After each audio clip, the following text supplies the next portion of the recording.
Hey mga brods, Joshua Monzon to San Miguel Birmen. Alam ko nga na dapat sa Barangay Ginebra San Miguel ito dahil ito, in-offer na rin ito sa Maverick si trade na si Monzon makukuha ng Ginebra tapos ang Northport naman makukuha ito pong si Maverick Amisi. Pero yun nga, tapos na yun dahil si Maverick napunta na ng terra firma with kanyang brother na si Jeric Amisi doon. Tapos ang Ginebra makukuha yung draft picks, future draft picks. Mga brods, ang daming draft picks yan ng terra firma Jeep in the future. Kaya nga ito, dito kay Joshua Monzon tapos na. Kaya nga mga kabrods, knowing na nalaman din ng SMB na ito pong si Joshua Monzon ay ino-offer rin pala na trade ng Northport Batangas, dito na alarma ang San Miguel Birmen. Sabi nila, pwede pala si Monzon dahil ino-offer to ng Northport Batangas sa Barangay Ginebra San Miguel. Kaya ito, pinag-iisipan din ito ng SMB dahil 0-2 start ang kanilang season ngayon.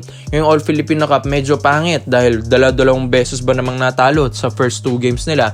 Kaya gusto nilang kunin ito pong si Joshua Monzon. One of the best guard din naman ito ng PBA. Ito pong si Monzon. Kaya gusto na lang i-offer yung isa sa mga players din na dito sa SMB na katulad nito ni Simon Enciso, mga kabrods. Ito po kasing si Monzon, one of the best scorer na rin ito ng Northport Batangas. Yung speed neto, yung agility neto, yung quickness neto sa laro. Yan din ang gusto ng SMB, yung mga run and gun plays. Dahil ang SMB medyo slow basketball na kasi ngayon dahil yung mga veterano neto may mga edad na. Pero ito pong si Joshua Monzon, kahit may edad na, mga kabrods, talaga mabilis na player pa rin. Yan ang kagandahan dito sa kanya. Kahit slim na player ito, pero mabilis, yan ang advantage sa kanya. Kaya gusto ito ng SMB. Baka nga ito na yung missing piece ng San Miguel Birmen na katulad ni CJ Perez ang laruan. Yes, si CJ Perez kasi katulad lang din naman ito ni Joshua Monzon. Mabilis na player, mabilis din ang pick up, mabilis din ang scoring ability nila. Kaya nga dito mas maganda kung makuha ng SMB ito pong si Joshua Monzon dahil mas madidiin pa lalong lineup nila, mas magiging polido pa yung lineup dahil may katuwang na scorer. Ito pong katulad ni na si J. Perez na Jericho Cruz sa laro. Kaya ito, may Chris Miller pa nga sila na rookie, diba?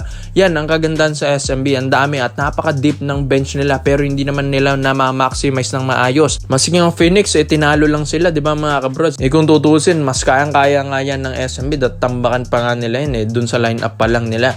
Kaya nga maganda kung makuha nila si Joshua Monzon, mas magaling na point guard dito, mga kabrods. Kayang-kayang gumawa, kayang-kaya rin buhatin yung kupunan, kayang-kaya rin ma-involve yung teammates. Yan, yes mga kabrods, maganda rin na court general. Ito pong si Joshua Monzon, yan ang kagandahan sa kanya. Kaya nga ito, sa court vision pa lang panalo na ang SMB dahil mas maganda kung nakikita nila yung mga open guys dito sa mga plays nila, mga kabrods. Kaya ito pong si Joshua Monzon, kung hindi man ito natuloy sa Barangay Ginebra San Miguel, malay nyo mga kabrods, sa SMB pala mas bagay ito. Kaya alam ko dito sa SMB hindi pa rin sila tapos. Alam ko talagang susunod sila sa Ginebra sa mga tradings ngayon.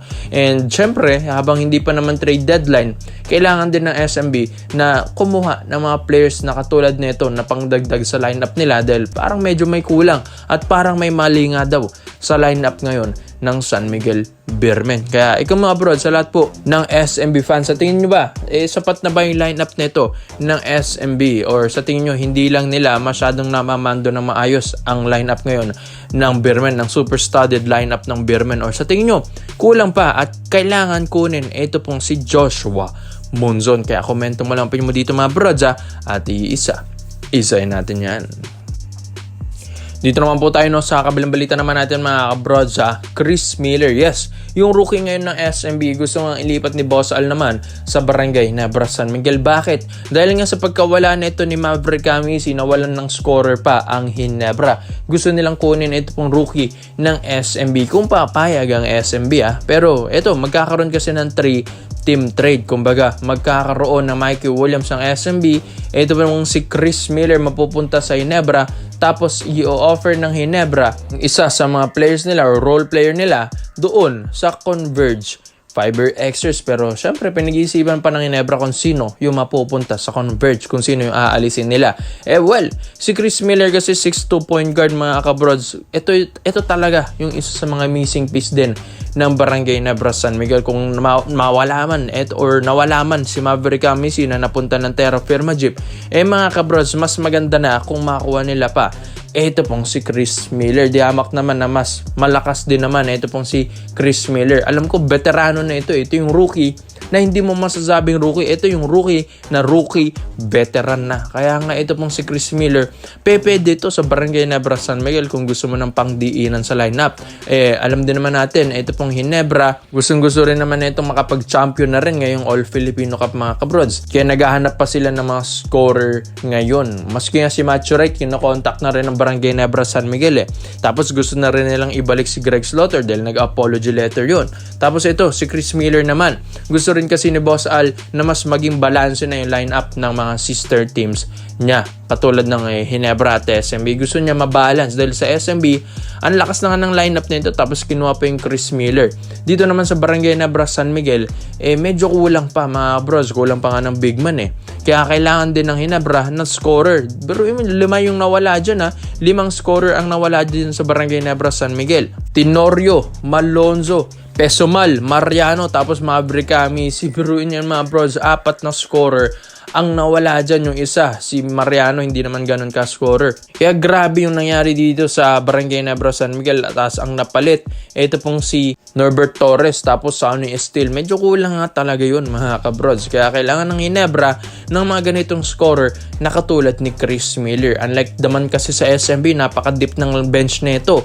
Kahit mga bench nito gumaagawa Dito sa Hinebra, kulang pa rin, mga kabrods, dahil nawalangan, daming nawalang best player nila. Kaya kailangan ng Hinebra, ito pong si Chris Miller, kaysa sa SMB na nabe-bench lang ito ni Coach Leo Austria. Yes, mga brods, napakadami na kasing magagaling na point guard dyan sa SMB. Tapos, nakuha mo pa yung Chris Miller, tapos magiging role player lang. So, sayang naman yung talent na ito, mga kabrods. Dito sa Barangay Nebra San Miguel, alam kong maximize ito ng Barangay Nebra. Alam kong mas makakatulong si Chris Miller. Tignan nyo naman, ang skills pa lang nito, mga brods. Scorer, 6'2 na point guard, mataas na point guard, tapos athletic pa. Mabilis na player. Feel ang mga brods, may experience pa sa ibang bansa. Ang dami na rin pinaglaruan nito sa Iran, Europe, mga kabrods, Amerika. Yan nakagandaan dito kay Chris Miller. Yung experience pa lang nito, kaya parang nilalaro-laro lang niya ang PBA Kaya parang dito sa Barangay Nebra San Miguel, mas kailangan siya kaysa dito sa SMB. Alam ko nga mas lalakas ang Barangay Nebra San Miguel kung makuha nila si Chris Miller. Para lang din naman ito maging balanse. Ito pong mga kupunan ni Boss Al. Kaya ikaw, mga bro, sa tingin nyo ba, ito po bang si Chris Miller ay babagay sa Barangay Nebra San Miguel? At sa tingin nyo, mga bro, sino naman yung dapat bitawan ng Barangay Nebra para makuha nila si Chris Miller via 3-team trade? Kaya komento mo lang opinion mo dito, mga bro, at isa-isa natin yan. Salamat po sa panonood, mga bro. This is Kings Basketball. Yun lang, I'm out.